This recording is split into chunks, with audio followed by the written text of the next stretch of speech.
বাড়ির বাগানে কয়েকটা কুমড়ো হয়েছিল, তো আজকে ভাবলাম সেই কুমড়ো দিয়েই কুমড়োর ঘন্ট রান্না করব। আর যে কোনো ঘন্টর রেসিপিতে না যদি মাছের মাথা দিয়ে দেওয়া হয় তাহলে ওই ঘন্টর রেসিপির স্বাদ বহুত গুণ বেড়ে যায়। তো আজকে এমনই একটা রান্না করব তোমাদের সামনে। তো রান্নাটা শুরু করা যাক। আজকে বাবা সকাল সকাল উঠেই বাজারে চলে গেছিল, দেখছিল যে কি ভালো মাছ পাওয়া যায়। তো সে কারণে বাবা বাজার থেকে একটা কাতলা মাছের মাথা নিয়ে এসছে। খুবই বড় সাইজের, ক্যামেরাতে হয়তো খুবই ছোট দেখাচ্ছে, কিন্তু এতটাই বড় ছিল আমি কি বলবো। জানি না মাছটা কত বড় হবে। তো নিয়ে আসা মাত্রই আমি ভেবে নিয়েছি আজকে এই কাতলা মাছের মাথা দিয়েই একটা রেসিপি বানাবো। আর ওই রেসিপিটা তোমাদের সাথে আমি অবশ্যই শেয়ার করব বলেই ভিডিওটা করা। তো সে কারণে এটিকে ফুলকো কেটে ভালো করে পরিষ্কার জলে ফার্স্ট ধুয়ে নিয়েছি এটাকে। তারপর ওতে সামান্য পরিমাণ হলুদ আর স্বাদ মতো করে লবণ মাখিয়ে নিয়েছি, যাতে লবণটা ওর গায়ে ঢুকে যায়। তো সে কারণে কিছুক্ষণের জন্য রেখে দিয়েছি। এরপরে কড়াইতে অল্পখানি তেল দিয়ে তেলটাকে একটু গরম হওয়ার জন্য সময় দেব। কড়াইটা সামান্য গরম হয়ে গেলেই ওতে কাতলা মাছের মাথাটা আস্তে করে দিয়ে দেব। আর আপনারা এই মাথাটা কড়াইতে ছাড়ার সময় একটু সাবধানে ছাড়বেন, যেহেতু কড়াইটাও গরম আর অপরদিকে তেলও রয়েছে। আমি সবসময়ের জন্য চেষ্টা করি যে অল্প তেলে রান্না করার জন্য, যেহেতু আমাদের বাড়িতে অসুস্থ মানুষ রয়েছে।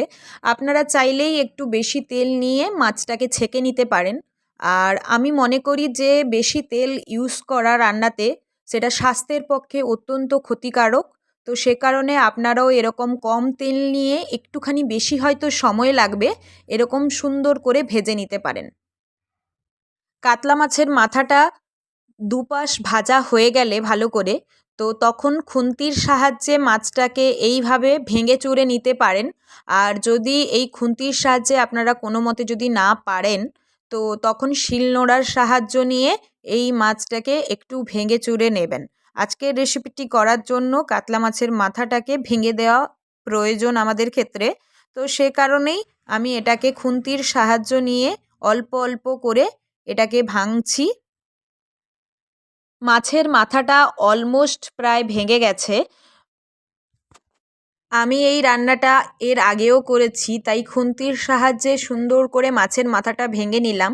আর আপনারা যদি প্রথমবার এই রেসিপিটি ট্রাই করেন তো শিলনোড়ায় এটাকে ভেঙে নেওয়ার চেষ্টা করবেন, কারণ খুন্তির সাহায্যে ভাঙতে গিয়ে কি হয়, অনেক সময় কড়াইটা উল্টে যেতে পারে।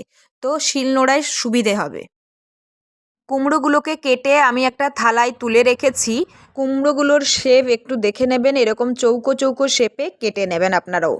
আলুগুলোকে ধুয়ে একটা পাত্রে তুলে রেখেছি। আলুগুলোর শেপ চৌকো চৌকো আকারে হবে। রান্নার জন্য বাগানের ফ্রেশ পুঁইডাঁটা নিয়েছি। তো পুঁইডাঁটাগুলোর শেপ কীরকম হবে একটু ছবিতে দেখে নেবেন। 1 আঙ্গুল মতো করে কাটা হবে সুন্দর করে। আমি পাতাগুলোও নিয়েছি।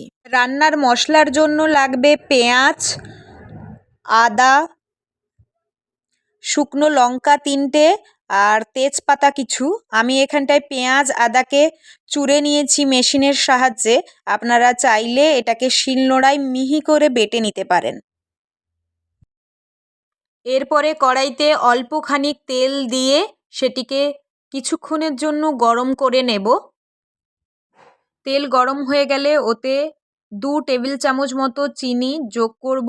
আমাদের এই রেসিপিটিতে একটু বেশি চিনির প্রয়োজন, কারণ এর স্বাদ একটু মিষ্টি মিষ্টি হয়ে থাকে।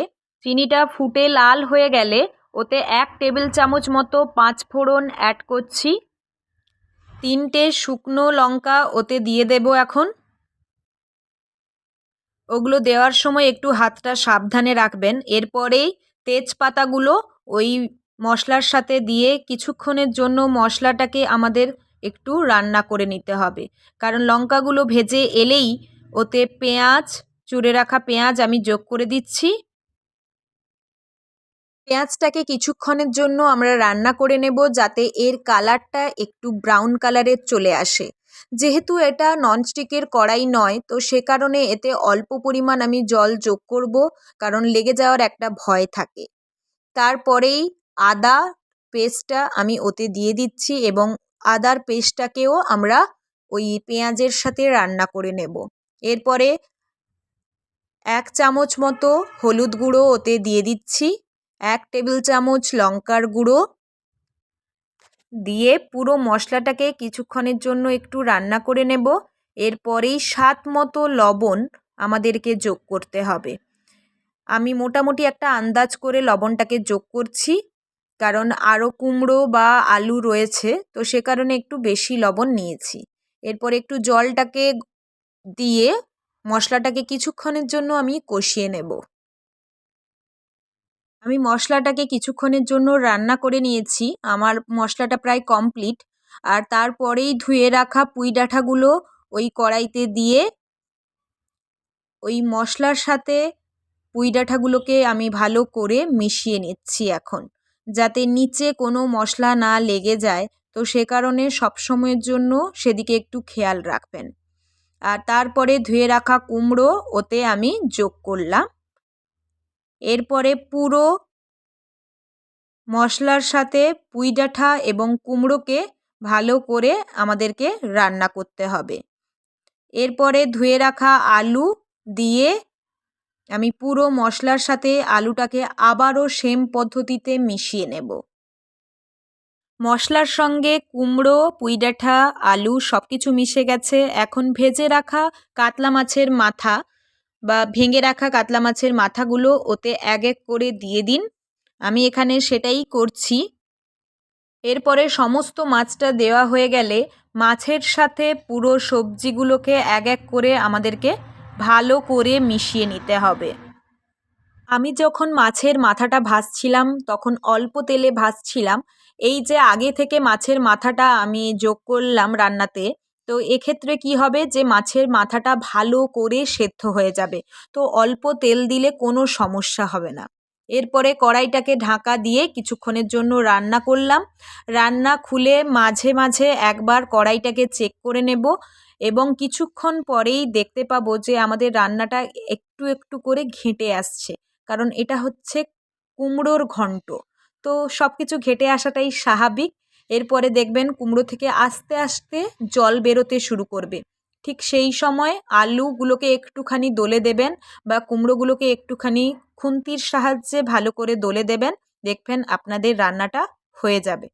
এরপরে গুঁড়ো করে রাখা জিরে রান্নাটার উপরে ছড়িয়ে দিচ্ছি। দেখবেন আমাদের রান্না একেবারেই কমপ্লিট।